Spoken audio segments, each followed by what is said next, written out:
Morning, guys. It's Max. How's everyone doing? This is going to be the Daily YieldMax'er plus Altiverse. We're going to kind of generally look at the market and YieldMax, all the YieldMax stocks and the Alti stocks kind of generally first.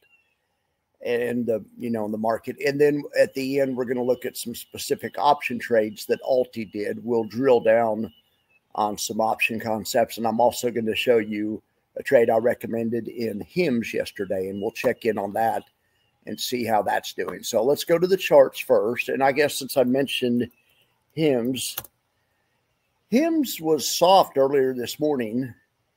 The price firmed up initially, but has since gone soft again. So we'll see what happens, and we'll see what happens with this one. Okay, so the SPX is kind of starting to roll over. We just got the second period, or we're trying to get the second period in a row outside the Bollinger Bands on the bearish side. So we'll see if that turns into anything. But anyway, it's been a while since the bears have had any fun, on their side of the Bollinger Bands. It's been since the last time the bears had any fun on their side of the Bollinger Bands was right here, when they closed 2 time periods in a row outside. And boy, that was a good time to get short. For a trade for the next day. This is just a 30-minute chart. Anyway, this may or may not turn in the same thing. This could also be a huge fake out. This was before Trump got elected. This was, so the market has totally changed past here. New reality. So anyway, interesting to look at those. So the SPX is kind of rolling over a little bit. NASDAQ actually is not as weak on a comparative basis because it's not outside of its Bollinger Bands yet. That's another way the Bollinger Bands is helpful for making apples to apples comparison between the indexes. Right now, I would say that Russell's the weakest, S&P's the second weakest, and NASDAQ's the strongest today. Russell left a gap, a big bullish open gap behind yesterday, and they're testing it right now. If they get underneath it, in other words, if Russell gets underneath 2402, I would expect lower prices. And that's what the bears are trying to do. The bears are trying to break the 2402 level. They'll get it under there. And that's what their plan is. All right. So let's look at some general stuff. Let's just look at YieldMax. We'll look at some, we'll look at all the, this isn't only YieldMax, it's just all the funds. We'll just look at all. We'll start here. SPY-T pulling back this morning. Not as much as the parent. T-SPY down a little bit more than the parent. It may be ex-dividend today. I should know that. Hey, speaking of T-SPY, Cy is going to be on the show today at 2. We're going to put him on the hot seat live, 2 o'clock Eastern, live on YouTube, if you guys want to ask him any questions. We only have him for a half hour, and I'm not even sure. They haven't confirmed yet, but I bet he'll say yes. Anyway, be there. And you have a question ready. If I run out of questions, which I will, because there's not a lot to ask about T-SPY. He's not really an option bro. I mean, he loves options and stuff, but I'm not going to go down the rabbit hole with him on different strategies too much. So you guys help me think of some questions, all right? I mean, he's definitely an option bro. But, all right, look at KQQQ. That looks really good. FEPI pulling back more than the parent. AIPI pulling back more than the parent. YMAX showing some weakness. ULTY down more than the parent. GPIX is as well. And then let's pick out some ones that are performing really well, not just the ones that are doing kind of poorly. None of those were doing well. You don't want to outperform the parent on the downside. But anyway, the ones that are doing well today are Bali, RYLD looks good, JEPQ looks good, Triple QI looks good, well, of course, YQQQ looks good. It always looks good when the market's pulling back. It's the inverse fund. QDTE's down, but not more than the parent. It's what you would expect. And same thing with SPY-T for that matter. It's down within tolerance. And really T-SPY is now too. T-SPY's down, but not as much as the parent. It's early, so a lot of these prices will correct themselves. All right, so now let's look at the single YieldMax stocks and see how that's rolling along. NVIDIA having a good day, and what's good about that is NVIDIA's in the Alti portfolio today. The bad thing is Tesla's in the Alti portfolio too, and it's pulling back. MSTY, you know, just kind of hanging in there. YMAX outperforming on the downside. ULTY outperforming on the downside, like we spoke about on the last report. YMAG hanging in there. Fibby looking really nice. OARC outperforming on the downside. YBIT outperforming on the downside. But Sky is looking really good, outperforming on the upside. Great job, Sky. GDXY pulling back, but it's within tolerance. Same thing with that Abney and Baba. SMCI actually looks pretty good.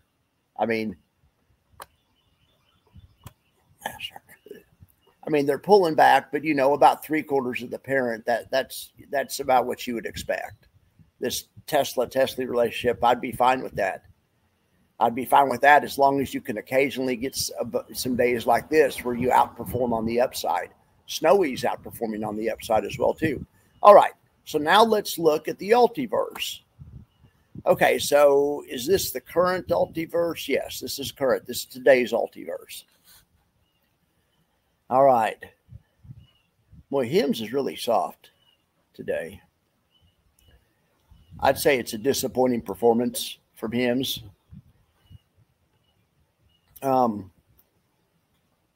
I'd say if I bought it yesterday, it would have been a premature buy. DJT, but luckily I used the special trade. We're going to talk about that. We're going to talk about that later, where it gives you some buffer, but we'll talk about that in a little bit. All right. DJT down 9% today. Coinbase down 4%. A bunch of these stocks. Calumet down 7%. Try to think if any of these are new. He just added Tesla. It wasn't in there yesterday, I don't believe. He just added Kava. They had earnings this morning before the bell, and he added them last night. So we have some earnings on them. We'll look at that. And I also have, that's the option trade we're going to evaluate.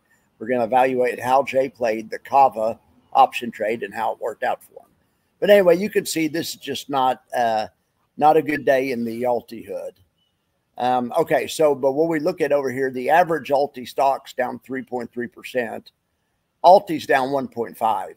On the other report, the buffer report, that report's not as sophisticated. I came up with it, you know, a year ago now, 6 months ago, 9 months ago, and it compares Alti to the Russell. So Alti is outperforming the Russell on the way down today, but it's not truly outperforming. It's true.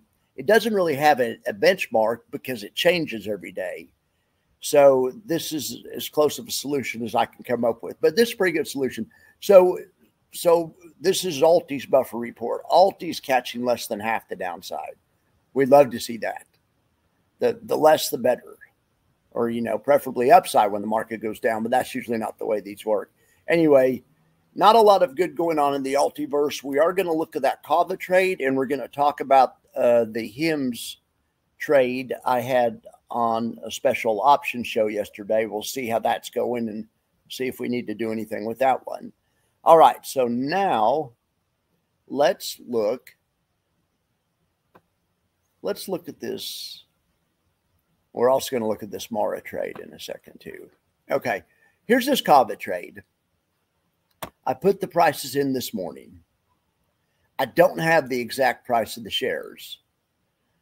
Okay, so this is probably close to what their position is. But as you can see, this right here is a covered call spread, and it's a ladder. He owns the shares, but then at the same time as owning the shares, he bought a call. So owning the shares plus buying a call is double long. So between 130 and 155, where he sold a call, the same amount of calls, he's double long between those two. It's like, this will accelerate the price movements in that area to the upside. And that's where the stock is moving. That's what the play is. This is this one, he hasn't, I really haven't seen him get this one out much yet. I'm going to have to give this, I'm going to have to keep an eye on this one. But all it is he owns stocks plus He owns stocks plus he's, yeah, I don't have a name for this one yet because this isn't a covered call spread, because that's when you own stock and you sell a call spread. This is owning stock plus buying a call spread. So if you guys have any suggestions in the comments, double long, daddy long legs, double long legs. I mean, I don't know. All right. Well, I'll think of something for it. So speaking of that, though, let's go look at this now. Let's look at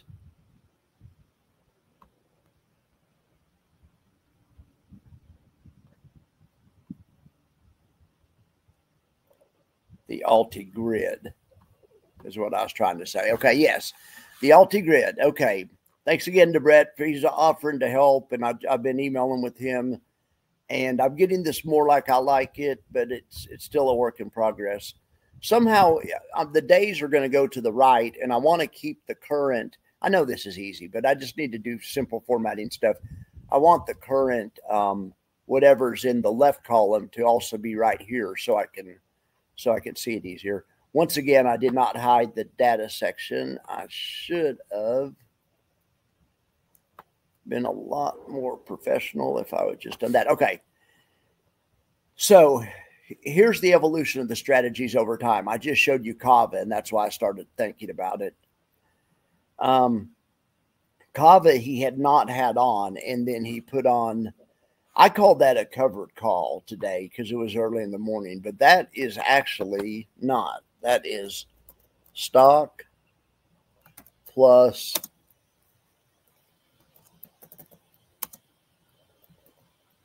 call spread. It's an interesting play. We'll keep an eye on we'll definitely keep an eye on that. So let's look at some of his other strategies are your basic go-tos. He does a lot of callers, and he does a lot of covered calls and a lot of covered call spreads. In fact, that's pretty much what this fund is. It does collared, covered calls, and callers, essentially. A caller is a covered call. It's a covered call where you buy a put. It's a covered call with protection. They could have called it a condom. But that's all he has, with the exception, he does have a few less directional trades, or he only has one on right now, which is a broken wing butterfly he has in Hood. Now in Vertex, he had a butterfly on, but that has since come off. So that's the only delta neutral-ish type trade, or it is delta neutral, but he has no risk to the upside. So this is still it's a bullish delta neutral-ish trade. Anyway, he only has one of those on, and he only has one of these stock plus call spreads. He doesn't have any loaded dice on, and he's had those on before, but those have all come off. That's where he sells a put spread to finance a call spread. I'm in love with that trade. All right, so that's the Alti-Grid, and so basically I just take any cell that's populated there, and then I make a list and then make a chart of the current change. And this is today's Altiverse. So, gosh darn, it sucks. DJT's down 10%. I'm trying to think if I have this trade in there, the most recent version. Let's go to Optionstrat and see. You guys have Optionstrat, right? It's a good program. I have an affiliate link. Let's see here. Let's look at this DJT trade. I think I did put the latest caller in here. Bullish loaded dice, DJT. Yeah, ULT rollout. This is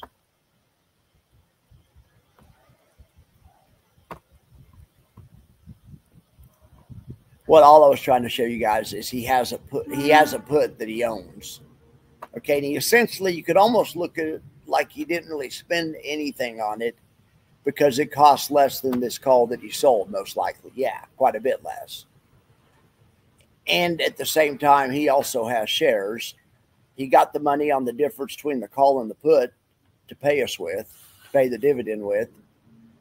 But I'm trying to think. And then, but essentially,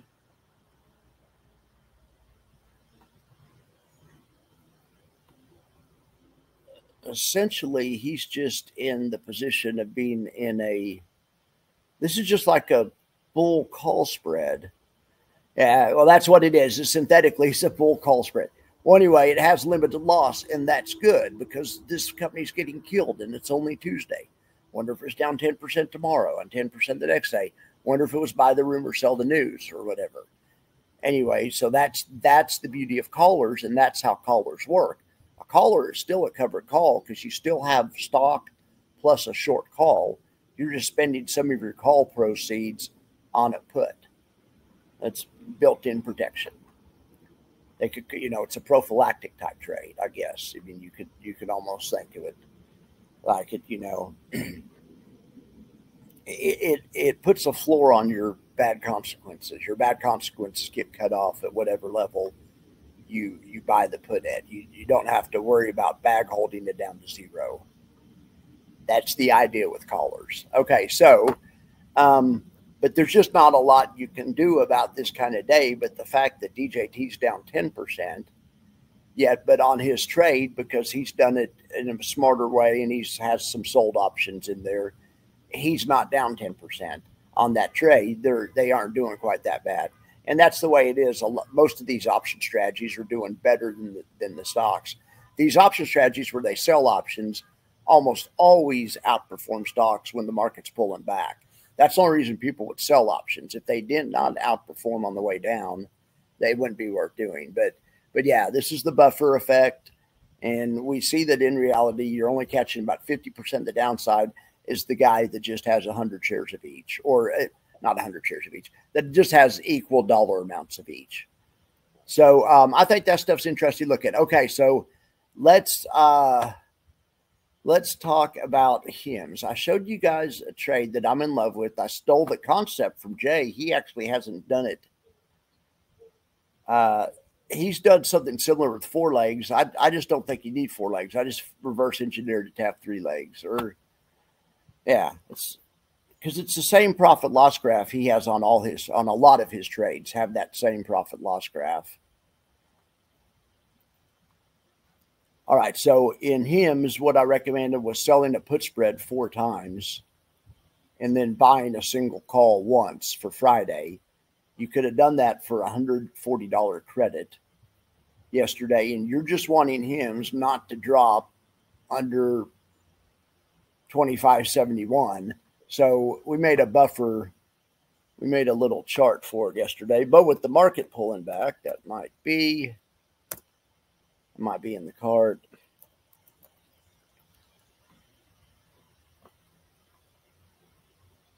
That might be in the card. Okay, this line right here, and it's actually off by about 10 cents. It's 10 cents too close, but it's close enough. That's the point where the trade starts losing money. When the trade went on, the market was up here. So you had between 28 and 25. That's the head start. I always say this is like I'm going to run a 50-yard dash with you, but I'm going to start 35 yards ahead. So I have 15 yards to run, and say that's the concept of these trades, and you get the income up front. So it's an income trade, but unlike lots of income trades like covered calls or whatever, you have totally capped upside. Not the case on these trades. It's a 3-legged risk reversal is all it is. You're basically you're selling puts to buy calls. And this has no stock. You could do this without stock. Now you could do it with stock too. If you had shares, that's a fine strategy too, because you could do this once a week and pay yourself $150 a week. And in weeks when it blows up, you make a little bonus money. Now, in weeks when it's down, you're going to lose a little extra too. But I mean, it's another way to play. So let's do this. Let's add shares. When you add shares, it just turns your profit loss graph like that. But some of Jay's trades have this profit loss profile also. But that's just an extra bullet. That's just a way to be bullish and still earn an income. It's an income option trade, just like an iron condor, but unlike an iron condor, it'll make money if the market, no matter how high the market goes. Anyway, so I think these kinds of trades are interesting, but I don't think you need the stock. When you do it with the stock, you could do it with the stock. It makes your total risk $5,000, but $150 a week isn't. I mean, that if you could do this every week, I'm surprised there's a fund.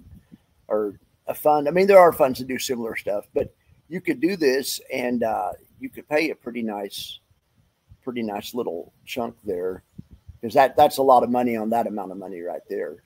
In fact, if a fund did it, they would probably go for like a third that much. This would probably mess up the NAV too much. We'll let the professionals deal with that kind of stuff.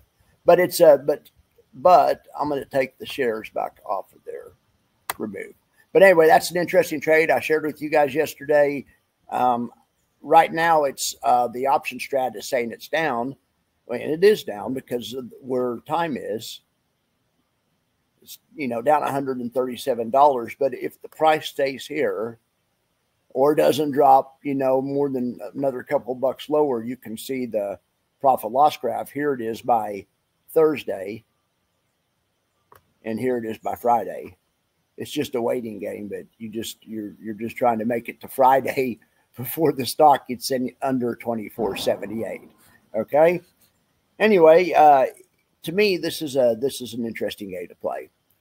All right, so today I'm going to have on today's option show, just in case the market is rolling over, we're going to look how to do a bearish risk reversal in the SPY, and and we'll see. Just I want to show people how to play, because it doesn't matter. It doesn't have to be bullish. It's better when it's bullish because puts are overpriced compared to calls. So risk reversals work better when on securities where where the skew is like that. On single stocks, that's not always the case. Well, in any event, we're going to look at a bearish max convexity trade, max convexity income trade on today's option show. So be looking for that. Size going to be on it too. So I was going to show this. Here's that Kava stock that Jay has, and here's the price yesterday. You can see it's pulling back to 144. Now, Jay didn't do the max convexity spread, but let's see. Jay just got crazy long on this one, right?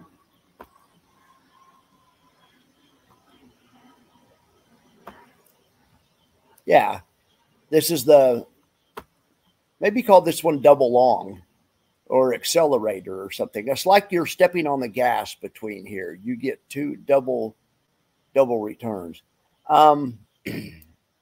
Lead foot or something. I don't know. Help me think of something. So anyway, if he would have done this is going to lose, and time's not going to help him out, unlike my trade. I mean, and his trade doesn't have the same feature mine does. But he does trades just like I do all the time, risk reversals where he has a lot of buffer, and it's worked out all the time. He probably just wishes he would have done one on this stock, or maybe the stock's going to turn around. But it's an earnings trade, and I'll start it. It's an earnings trade. So lots of times earnings announcements are kind of binary. They either hit or they miss. And then lots of times it'll switch the trend of the stock. And in this case, Kava had been trending up. They missed. And now, Kava's telling us it wants to go the other way, at least in this time frame. So anyway, be looking for the show on the hedging. If you have any questions for Cy, either put them in here or just watch that show and put them in the comments. And I would really appreciate it. I really like Cy. He's a nice guy. And just like Jay is a regular guest, I'm glad that Cy's a regular guest. I really want to ask Howard back on. I liked Howard. I would like to get Howard and also Rob Emmerich and Tim from Drawbridge. I really like those guys too. I want to start doing some more regular features, maybe not every month, but maybe like every quarter with some of these fund managers. I think you guys would like that, and I think we could learn a lot and everything. So in any event, be looking for that show. It's 2:00 Eastern today, so I guess that's 1:00. And be looking for my option show. If you put on the HIMS trade, you're just waiting for time to pass. And that's the way, just one more thing. That's just kind of the way these trades work. that strategy. That's just the way it works. And I'll show you how I manage this strategy. Max investing hit. Had the price gone the other way, because it went from here to here, had it gotten the same amount, it's 3%, had it gotten the same amount the other way, it would have been here. You'd had an initial profit. Lots of times the profit is just about what your credit is. Anytime it's above the strike price, you'll at least be making your credit. Now, if that's the case, and you get a couple of days where it's up and you're up a couple $100, you just take it off so you don't risk a bad day ruining it. But on a day where it pulls back off the get-go, you have to wait it out, and you have to wait for time to pass. All right, guys, because after all, it is an income trade. But the good thing is, if it decides to take off, you're along on that trip also. All right, guys, I just thought of that, and I wanted to clear that up real quick. Alti's still hanging in there. All right, guys, well, I appreciate you guys. I'll see you on the show with Cy, and you guys have a great morning.